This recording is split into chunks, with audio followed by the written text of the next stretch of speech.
This is Clean Life, and I'm Sequoia, leading you into discipline, devotion, and real transformation. Here with me is our radiologist, Nancy, Hello, everyone. along with the rest of the Clean Life team, and together we're guiding you through the 2026 The Whole Story Bible Study Reading Challenge. Go ahead and subscribe and tap the notification bell so you stay consistent all year long. Tonight, we're reading 1 Samuel 24 through 25. 1 Samuel 24, the benefit of learning that choosing mercy over revenge position you for God's promotion, proving that restraint, honor, and a clean heart would take you further than striking back ever could. 1 Samuel 25, the benefit of seeing that God sends timely wisdom, barriers to protect your destiny, reminding you that one spirit-led intervention can keep you from decisions that would damage your future. Let's dive in and grow together, chapter by chapter. All right, Clean Life. How you guys doing this evening? Hope all is well. How you doing, Nancy? Doing good. Hope all is well with everyone. All right. Okay, guys. All right. So I'm gonna just give you a little chance to get your Bibles.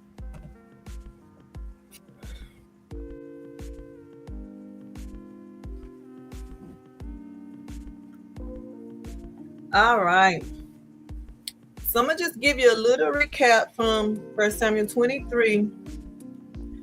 Saul's jealousy and spiritual decline. Saul is no longer guided by the Spirit of God. 1 Samuel 16 through 14. This is why he relentlessly hunts David. His insecurity has become an obsession. David has already been anointed king. 1 Samuel 16 1 through 13, so God continues to protect him. This explains the near miss moments where Saul almost captures him but never succeeds. This region are filled with cliffs, caves, and narrow paths, perfecting for hiding. David uses the terrain strategically because he has a few men and no resources. Joshua 15 and 55, Song of Solomon 1 and 14, and Gadi vineyards and caves. God's intervention through the Philistines. The Philistine attack in 23 and 27, and it's no coincidence, it's divine timing. God uses Israel enemies to rescue David from Saul's tightening trap. Proverbs 21 and 1, God direct the heart of kings. Rock of Escape.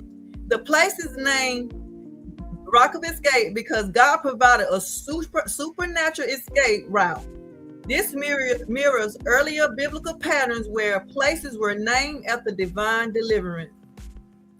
All right, guys, so I'm going to go ahead and dive into 1 Samuel 24. 1 Samuel 24.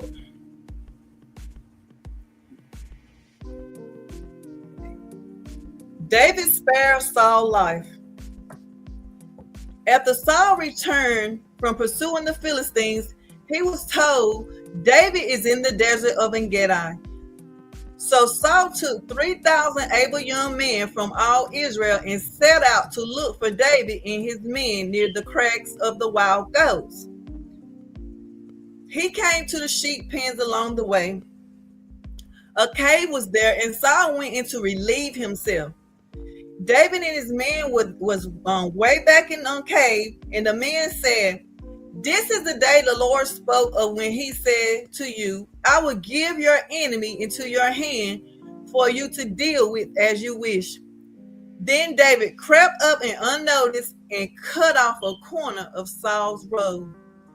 Afterward, David was conscience-stricken for having cut off the corner of his robe. He said to his men, "The Lord forbid that I should do such a thing to my master, the Lord's anointed, or lay my hand on him, for he is anointed of the Lord." With these words, David sharply rebuked his men and did not allow them to attack Saul. And Saul left the cave and went his way. All right, guys, so give you a little recap what's going on. All right. Saul brings elite troops because he sees David as a national threat. This number shows Saul's fear and desperation. En Gedi is full of deep caves, dark caves, large enough to hide hundreds of men.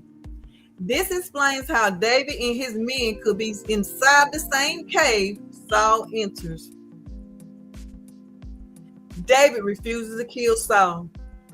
David honors the principle of the Lord's anointed. Even though Saul is wicked, David refuses to take the throne by violence. Okay, 1 Samuel 26, 9 through 11. David repeats this conviction. Romans 12 and 19, vengeance belongs to God. Cutting the robe. In ancient Israel, a robe symbolizes authority and kingship. Cutting it was a symbolic act. David could have taken the kingdom, but chose to restrain himself. 1 Samuel 15 and 27 through 28. Saul's robe's tearing symbolizes the kingdom being torn away. All right. Next, you want to add anything to it? No. Okay. Then David went out of the cave and called it out to Saul, my lord, the king. When Saul looked behind him, David bowed down and prostrated himself with his face to the ground. Right. So after David had secretly cut Saul's robe, Saul left out, and David went behind him, and he honored him by calling him my lord, the king. And when Saul looked behind to see who it was David. David was bowed down, prostrate. That means he was flat faced to the ground, right? And bowed to him to let him know, guess what? You are still king. You still is God anointed one. And I look at you that way. I reverence you that way. Yeah. And he said to Saul, why do you listen to when men say David is bent on harming you? He's asking him, where is you getting this from that I'm bent on, like I'm after you, right? He said, I'm showing you that I'm reverence you. I don't look at you that way. Someone's lying to you. And you see how he didn't say that you looking at me like I'm trying to do it. You see how he said somebody's telling you that, even though no one's telling him that. But sometimes, guys, when we want to kind of confront somebody, it's a way we need to come to them. Get what I'm saying? Sometimes we can't be like real forward. You know what I'm saying? Speaking to somebody, sometimes you got to make it seem like it's not their fault. You get what I'm saying? Because that's what he was doing, making it as if it wasn't his fault. He was like, I honor you. I respect you. You still God's anointed. He said, this day you have seen with your own eyes how the Lord delivered you into my hands into the cave. Some urged me to kill you, but I spared you. I said, I will not lay my hand on my Lord because he is the Lord's anointed. So even he called him my Lord. You know what I'm saying? He knows that he's a servant to Saul. What God had planned for them, it's just because it wasn't in fruition, because of what Saul was doing, it still remained. Right? It's still intact, it remained. If Saul was to change his mind and do right, David would have went right with Saul and began to serve him like he was doing before. He said, but you can see with your own eyes it's not true. And some of my men urged me to put my hands on you. He said, and to kill you, but I spare you. I could have done that. I could have listened to them the same way you listen to people. I could have listened to them. But I said, I will not lay my hand on my Lord because he is the Lord's anointed. I reverence God just as much as I reverence you. You get what I'm saying? I'm going to keep my covenant that I made with God about you. You get what I'm saying? Even though he know that it's his fault, the reason why he's a fugitive. Because think about it. Saul and his men was probably thinking, now we ain't got to keep hiding. Because who wants to live a life of hiding? And that's why his men probably was saying, you remember what God said, I'm going to deliver you into, your hand, your enemy into your hand. But you got to think about it. God may have told him, Some commentators said that they made it out and probably was outlandish, but then it said the commentators say that God may have told him that, but you got to think about it. Saul was not supposed to be his enemy. So he wasn't talking about Saul, correct? And then he did not want to forfeit his destiny. You get what I'm saying? He was the next heir to the throne. He didn't want to just overthrow what God, the promise God had put on his life, because, over the fact he was a fugitive and he might wanted to stop, hiding in caves and hiding in, running from place to place, trying to get from him. But he said, no, I'm going to just have to bear it, And so he said, see, my father, look at this piece of your robe in my hand. He said, see, look at what's in my hand. I cut off the corner of your robe, but did not kill you. So, when he showed him his robe, that he cut a piece off of it, he probably was like, oh my God. You know what I'm saying? Right then, his eyes should have opened to see that when he thought that God was trying to deliver David in his hand, no, God, it was the other way around. God could have delivered Saul into David's hand. Just by that scene, his eyes should have opened up like, oh my God, I'm in the wrong. And then it says, so he said, see that there is nothing in my hand to indicate that I am guilty of wrongdoing or rebellion. I have not wronged you, but you are hunting me down to take my life. So now he coming out with it. He said, I have not wronged. I haven't did any wrongdoing. I'm not guilty of anything. I have not rebelled. You can see in my hand. Look what's in my hand. It could have been you, but I wanted to give you proof that I'm not after you. But I could have been. But I didn't. And then it said, may the Lord judge between me, you and me. He said, may the Lord judge I'm going to let the Lord judge you. I'm not going to be the judge of this. I'm gonna allow God to say who's wrong and who's right in this incident. We need to give this to God. And may the Lord avenge the wrong you have done to me. He said, guess what? The Lord is gonna avenge the wrongs you're doing, the things you've done to me. God's gonna get you back for this, for what you're doing. But my hand will not touch you, but God's hand will touch you for what you're doing, because you're trying to kill me for nothing. As the old saying goes, from evildoers come evil deeds. So my hand will not touch you, because I'm not an evildoer. I don't do evil deeds. You know what I'm saying? I don't do evil for evil. Right? And that's what some people do. If somebody do something evil to them, they'll do some evil back. He said, that's not me. He said, I'm not going to be that type. I'm not that person. And I'm not going to put my hands on you. I'm not going to touch you. He said, against whom he has the king of Israel to come out. Who are you pursuing? A dead dog, a flea? He said, I'm like a dead dog. I'm like a flea. Look at me. You after the wrong person. Get what I'm saying? He calling himself a dead dog, like a flea, like you after me, and I'm not gonna harm anybody. Basically, he's saying I'm not a big fish. I don't want you to even bother. It's kind of like a person being your supervisor but warring against you. Yes, he was like, he like, look at me. I'm harmless. I'm on your side. And he said, may the Lord be our judge and decide between us. He said it again, right? And when he said it again, a lot of time repetitious, because guess what? Something's going to come behind it. And when somebody repeats something twice to you, you need to listen. He said, may he consider my cause and uphold. May he vindicate me by delivering me from your hand. This is what's going to happen, Saul, King Saul. You're my Lord, and I'm your servant. But what God's going to do, he's going to vindicate me.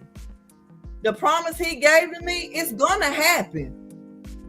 Because why? I chose to allow God, for if vengeance is mine, said the Lord, I shall repay. I allow God to repay, not me. Okay? So I'm going to be delivered out of your hand. So you might as well let me go now. And then it said, when David finished saying this, Saul asked, Is that your voice, David, my son? And he wept out loud.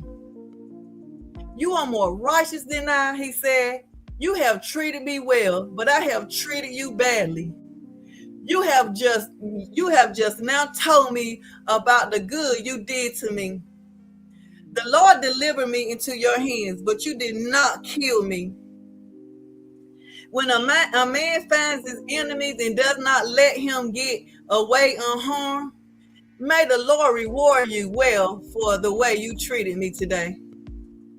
I know that you will surely be the king in the kingdom of Israel and will be established. It will be established in your hand.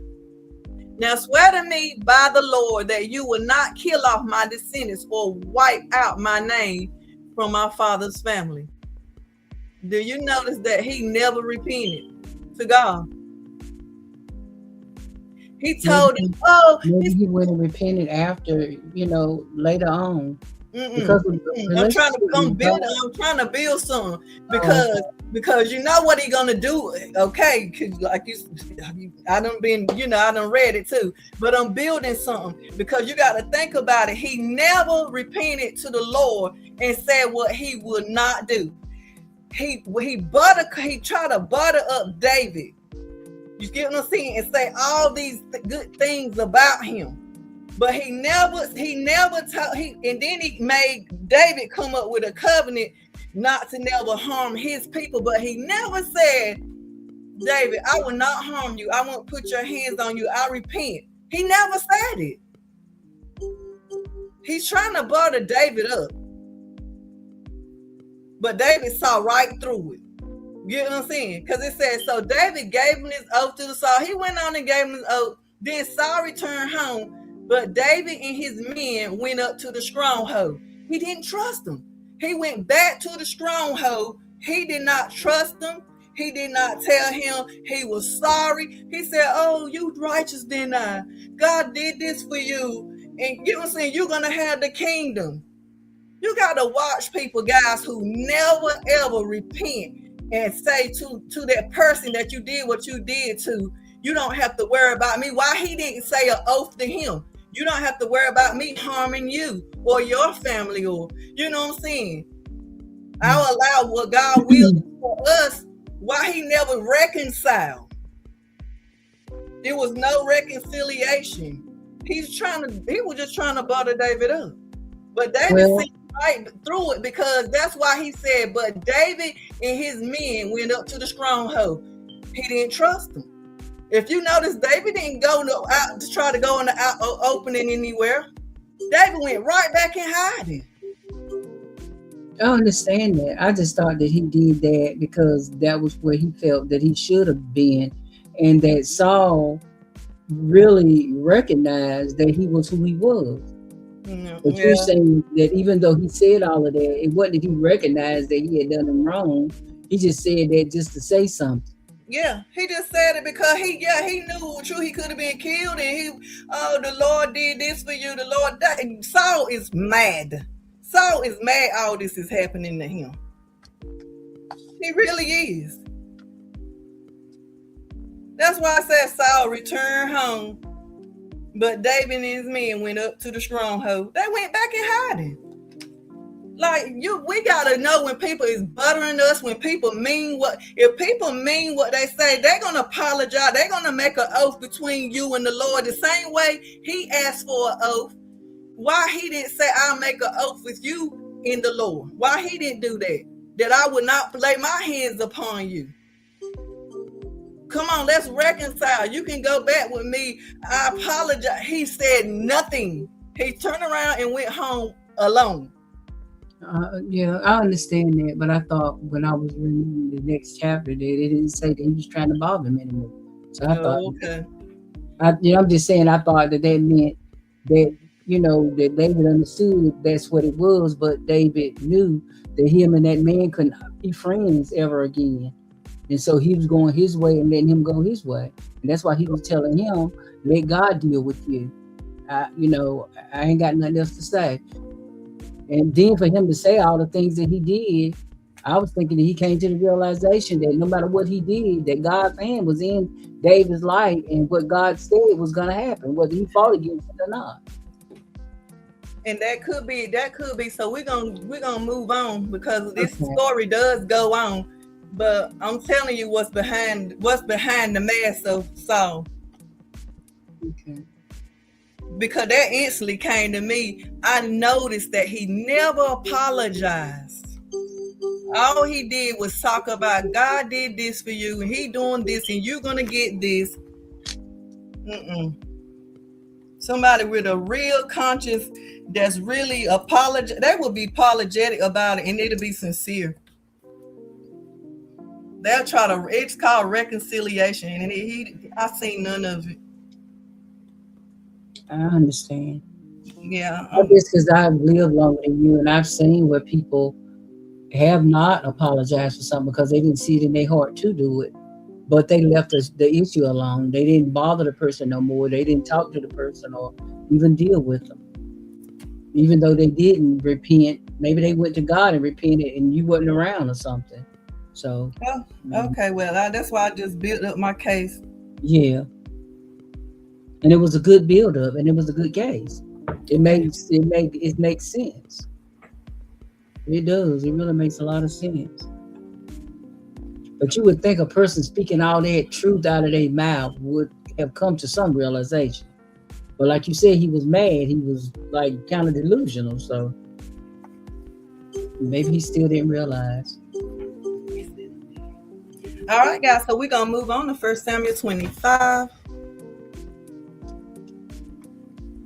David, Nabal, and Abigail. Now Samuel died, and all Israel assembled and mourned for him, and they buried him at his home in Ramah. Then David moved down into the desert of Paran. A certain man in Maon, who had property there at Carmel, was very wealthy. He had 1,000 goats and 3,000 sheep, which he was shearing in Carmel. His name was Nabal, and his wife's name was Abigail.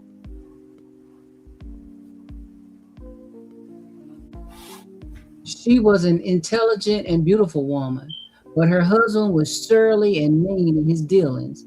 He was a Calebite. While David was in the wilderness, he heard that Nabal was shearing sheep.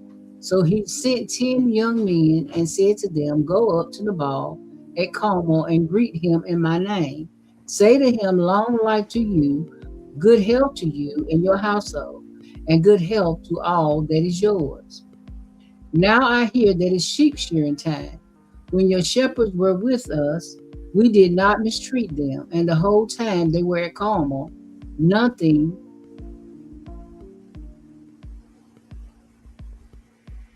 of theirs was missing.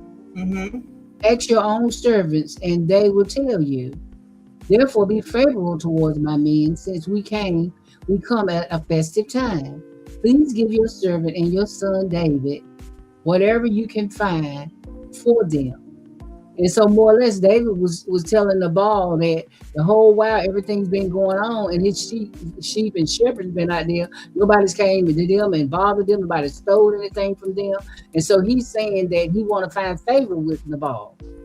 So he's telling him that I looked out for you when I didn't have to.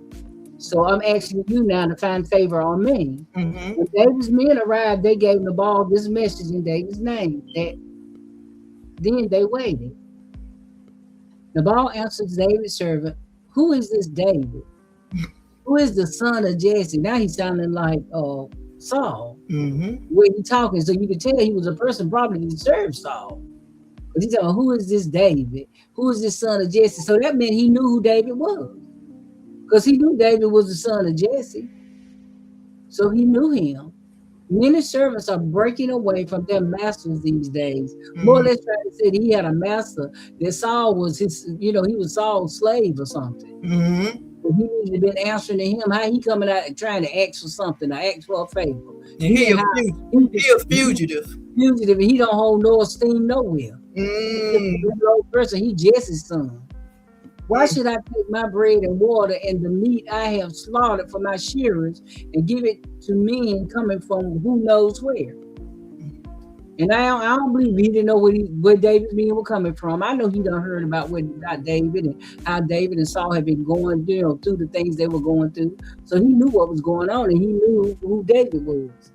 David's being turned around and went back, and look how fast he gave an answer.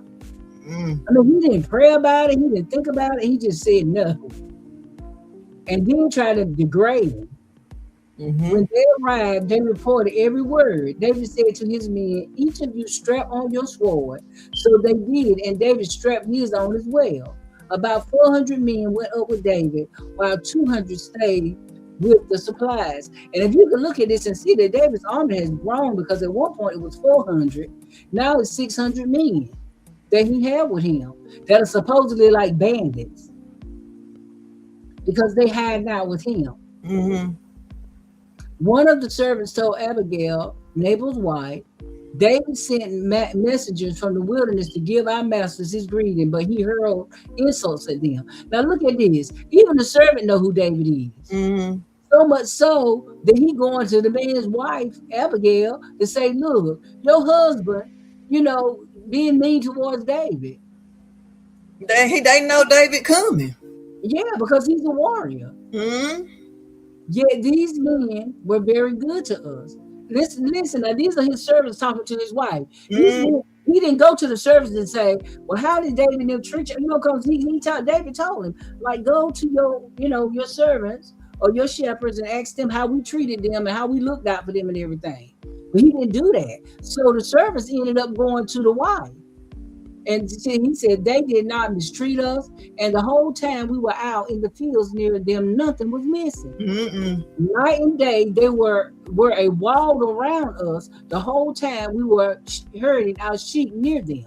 They looked out for them. They protected them. They did. They looked out for them. Now think it over and see what you can do, because disaster is hanging over our master and his whole household. So they talking to the wife because they know she got some sense and they can reason with her. And they telling her, look, this man has only done good towards us. Your husband is trying to do mean things towards him. So whatever you can do to make things right, do whatever you can to make things right if you can. He is such a wicked man that no one can talk to him. Ain't that something? His servants know he wicked. Abigail acted quickly. She took 200 loaves of bread, 2 skins of wine, 5 dressed sheep, 5 seeds of roasted grain, 100 cakes of raisins, and 200 cakes of pressed figs, and loaded them on donkeys. Then she told her servants, go on ahead, I'll follow you. But she did not tell her husband Nabal. So she did all of this and she didn't let her husband know, because she knew that she told her husband he was going to fight against her. And she didn't want to die. She didn't want nothing going against what she was trying to do, what she knew was right in the sight of God. And she came riding her donkey into a mountain ravine. There were David and his men descending towards her, and she met them. David had just said, it's been useless, all my watching over this fellow's property in the wilderness, so that nothing of his was missing. He has paid me back evil for good. May God deal with David, but be it ever so severely. If by morning I leave alive one male of all who belong to him. So David was saying he was declaring war on her. Yeah. He was going to get rid of everything that belonged to the man. He won't do nothing. When Abigail saw David, she quickly got off her donkey and bowed down before David with her face to the ground. Now she coming to him humbly, almost in a sense of asking for mercy. She fell at his feet and said, pardon your servant, my lord, and let me speak to you. Hear what my servant has to say. Please pay no attention, my lord, to that wicked man Nabal. He is just like his name. His name means fool, and folly goes with him. What a name, Nabal. And his name means fool. Who would name their child that? And as to me, your servant, I did not see the men my Lord sent. And now, my Lord, listen to her, she calling David her Lord. Like she reverencing him in a sense. And now, my Lord, as surely as the Lord your God lives, and as you live, since the Lord has kept you from bloodshed and from avenging yourself with your Shoot. own, own hands, may your enemies and all who are intent on harming my Lord be like Nabal. So more or less she's saying, look, I come before you, letting you know that I honor you and I honor God. Mm-hmm. You serve. And I don't want nothing to happen to you. And so whatever got to come to Nabal, that's what's gonna come to him.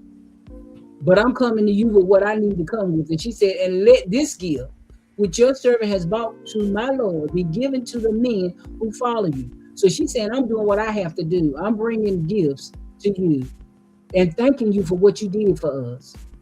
And then she said, please forgive your servant's presumption. Look, please forgive. When you said something about he didn't ask for forgiveness. Yeah. Please forgive your servant's presumption. The Lord your God will certainly make a lasting dynasty for my Lord, because you fight the Lord's battles, and no wrongdoing will be found in you as long as you live. And that's like prophesying to him. Yeah. Not trying to fill him up, but that's just like prophesying to him, saying that he fights the Lord's battles, that he is a man of God, and that God is with you. Even though someone is pursuing you to take your life, the life of my Lord will be bound securely in the bundle of the living by the Lord your God. But the lives of your enemies will hurl away as from the pocket of a sling. And you know what she's talking about when he did that with Goliath. Yep. And slaughtered him with the slingshot. And when the Lord has, and she's more or less saying the same thing that happened with Goliath is going to happen to other people. When the Lord has fulfilled for my Lord every good thing he promised concerning him, and has appointed him ruler over Israel. So everybody knew that David was going to be the next ruler. Yeah. My Lord will not have on his conscience the staggering burden of needless bloodshed or of having avenged himself. So she's saying before she let David come and avenge himself through Nabal, who is a fool, she'd rather bring him everything that he should have been offered anyway. Not that she's doing something, like so much better than anybody else, but she's saying, I serve the same God you do, and I don't want bloodshed to be on your hands for avenging your own self. So I'm going to bring this to you so you don't have to do that. So bloodshed is not with you and not with God. David said to Abigail, praise be to the Lord, the God of Israel, who has sent you today to meet me. David giving God all honor and glory. He ain't saying, Abigail, thank you, Abigail. Praise be to Abigail. No, he's saying, praise be to the Lord, because God gave her enough sense to know she needs to come home. So he said, God of Israel, who has sent you to meet me, may you be pleased, may you be blessed for your good judgment and for keeping me from bloodshed this day and from avenging myself with my own hands. So he's thanking God for that. Thanking her for letting God use her. Yeah. Otherwise, surely as the Lord, the God of Israel lives, who has kept me from harming you, if you had not come quickly to meet me, not one male belonging to Nabal would been left alive by daybreak. So he telling her, I was coming in with destruction. And she knew. Then David accepted from her hand what she had brought him and said, go home in peace. I have heard your words and granted your request. So he's saying, I hear you. I receive you. May the Lord bless you. Really what he's saying, now you go home in peace, because you can only get peace from God. You can't get worldly peace. When Abigail went to Nabal, he was in the house holding a banquet like that of a king. He was in high spirits and very drunk. So she told him nothing at all until daybreak. She wanted to make sure that he was sober, so that he would understand what it was that she was telling him. Then in the morning, when Nabal was sober, his wife told him all these things, and his heart failed him, and he became like a stone. Now that's an angry person. He got so upset that his wife did whatever she could to keep him from having to have a lot of bloodshed within his home and in his family. and his heart failed him. About 10 days later, the Lord struck Nabal and he died. Mm-hmm. When David heard that Nabal was dead, he said, "Praise be to the Lord, who has upheld my cause against Nabal for treating me with contempt. He has kept his servant from doing wrong and has brought Nabal's wrongdoing down on his head." Then David sent word to Abigail, asking her to become his wife. His servant went to Carmel and said to Abigail, "David has sent us to you to take you to become his wife." She bowed down her face to the ground and said, "I am your servant and am ready to serve you and wash the feet of my Lord's servants." Abigail quickly got on a donkey and attended by her 5 female servants, went with David's messengers and became his wife. David had also married Ahinoam of Jezreel, and they both were his wives. But Saul had given his daughter Michal, David's wife, to Pitel, son of Laish, who was from Gilead. So David had like 2 wives and a wife that he would have had, but her daddy gave her away to somebody else. Mm-hmm. And how he get to do that? Because that's what he wanted to do. Yeah. I mean, her daddy didn't want her to be with him, so he gave her to somebody else. And if you will see, if you will notice, all during this while when that happened, you didn't hear them saying really nothing about that. That what did they say? David grieved or nothing. I mean, that's what ended up happening. And look, his one wife got taken, and then he got blessed with 2. I mean, this is biblical times. Biblical times. He gave 2 wives. And it was something though how, and I know he married that lady because she was wise. He saw her as a wise woman. They knew how to make decisions and stuff. And he wanted her on his team. Yeah, and that's what they did back then too. Like you were talking about the Bible days, that once you beat the war or the battle, you get the woman.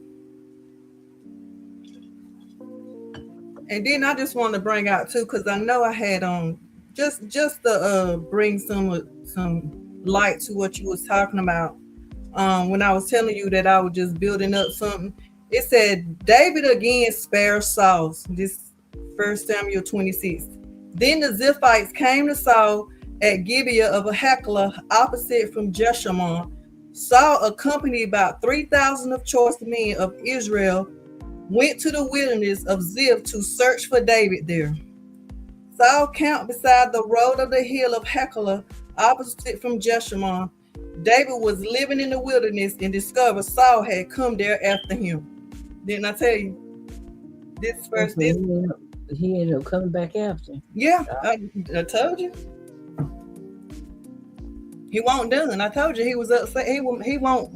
No, like I said, anybody who want to reconcile, they're gonna apologize. You get what I'm saying? And God showed me that when he had the lady apologize. Remember, that's why I brought that up. I see Abigail apologized, like you said. Yeah, because she didn't want to die. She knew who David was to the Lord, and she also knew how they protected him. But he didn't do the same thing. He didn't want to do the same thing. He tried to pretend he didn't know who David was. He knew who David was. He knew who David was when him and his men were protecting him. Yeah. And I don't believe that he was doing all that protecting of them, and none of them did never come back and tell Nabal that they were protecting them. Oh, he knew. He was pretending like he didn't know him. He knew him. Yeah, I know he knew because he said it was Jesse's son. Mm-hmm. And he called him the same thing that Saul was calling him. Mm-hmm. So I felt like he was really a follower of Saul or something. Yeah, he just was greedy. They call him greedy. That's what they were saying when I was reading up on him. They called him greedy. I don't know, his wife called him a fool. So that's what his name meant. Wow. I just couldn't imagine naming my child a name called Food. Look, that's why they say you have to be careful what you name your children. That's true. All right, guys. So we're gonna move on to Romans 10, verse 9. Give your life to the Lord. Here got my granddaughter, Haley.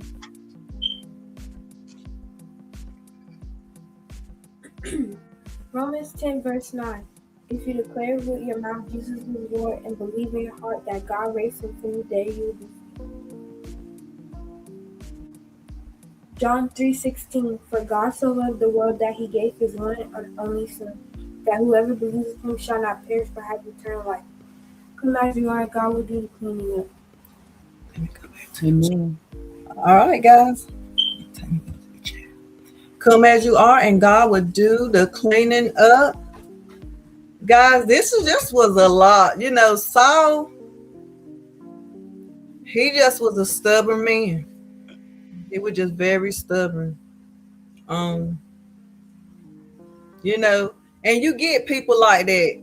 You know what? You can pour your heart out to people, and when they show you who they are, just believe it. That's what God is showing me a lot now. He was like, Kena, you can have a heart for people, but believe, you know what I'm saying? Believe when they show you who they is, believe it. Believe it, because they're not going to change, right? And if you keep allowing yourself to keep giving, all they're gonna do is take. They're not gonna change their heart towards it. You got to be obedient and get a strategy and do what God called you to do. Okay? For you find yourself somewhere hurt and in despair because you're trying to do right by somebody that's not gonna do. And I know, and I'm not telling you to do something wrong when it comes to God's anointed, but still, I'm gonna tell you, when God's showing you something, believe it and be obedient. Because once God see that you believe Him, He's gonna give you a strategy concerning the situation every time. And it's up for us to be obedient in the strategy, in the situation, what God is showing us. And we can't blame God if things ain't changing. Because if He gave us something to do and we're not doing it because we want to keep, favoring people that shouldn't be favored and keep giving them chance after chance after chance. You know what I'm saying? But just be smart about it, because David was so smart about the situation that he went right back to the stronghold. Him and his men. If you notice that, he went right back. He could have just said, "Oh, he accept that I am who I am in God, and I love him as a person. I got his back." And he could have went out there and put himself right out there in the open, and Saul could have killed him. Him and his men could have killed him. But you know what he did? He was smart enough to follow the unction of God and go right back in hiding. And we got to do the same thing when we know that somebody is not for us. Because I'm gonna tell you, some people is not for you. They're not. They can pretend they is, but they're not. And Satan is crafty. And if you one of them ones, thank you, Holy Spirit, that want to be like buttered up, be a buttercup and be buttered up and be told how good you are, and you understand, oh, you so anointed, you so this, and if you're gonna be that's the ones that he can snuff up, right? If you one of them ones, people pleasers and like people to give you a whole lot of compliments and stuff, that's who the enemy gonna come after. That's why we need to pray. You need to pray for God to give you discernment. Pray for God to give you discernment, because this is a time where we need discernment. And if you know that in your heart you feel like a little pull, like something ain't right. You better go with that something ain't right.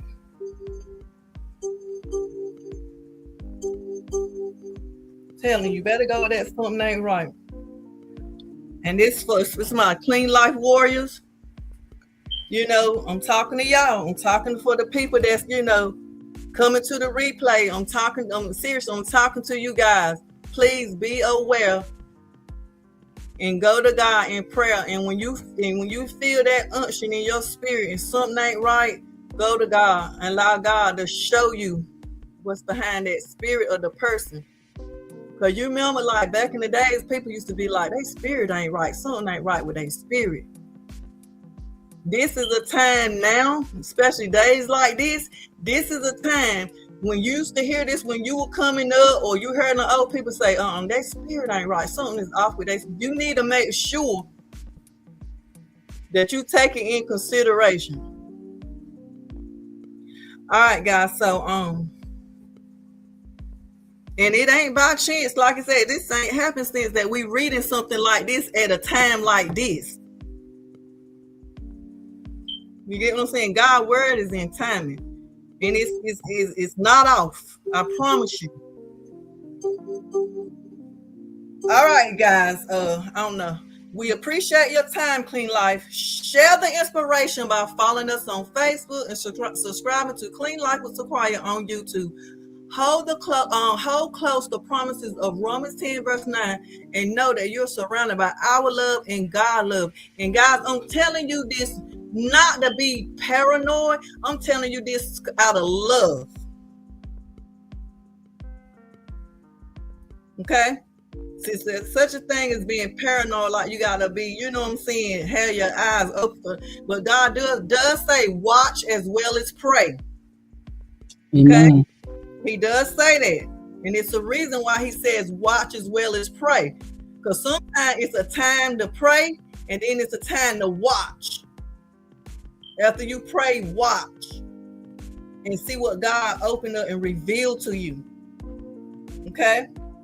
And it's about anywhere you go, on your job, it's anywhere you go. It doesn't matter. Okay? All right. So I don't know what that noise is. I'm sorry, guys. I have no clue what that noise is. But goodbye and have a prosperous weekend. All right, guys. Like I said, if anybody want to DM me and, you know, get in touch or need prayer or anything, be free to reach out to me, because I will answer. Okay? You need somebody to pray with. Hey, I'm here. I love you, and God, most important, God love you. Have a prosperous weekend. A prosperous life, all right? Okay? I'm just telling you, just don't be blinded. Okay? Until next time, I'll see you next week. We'll do it again, all right? Love you. All right, and peace. Goodbye, Clean Life.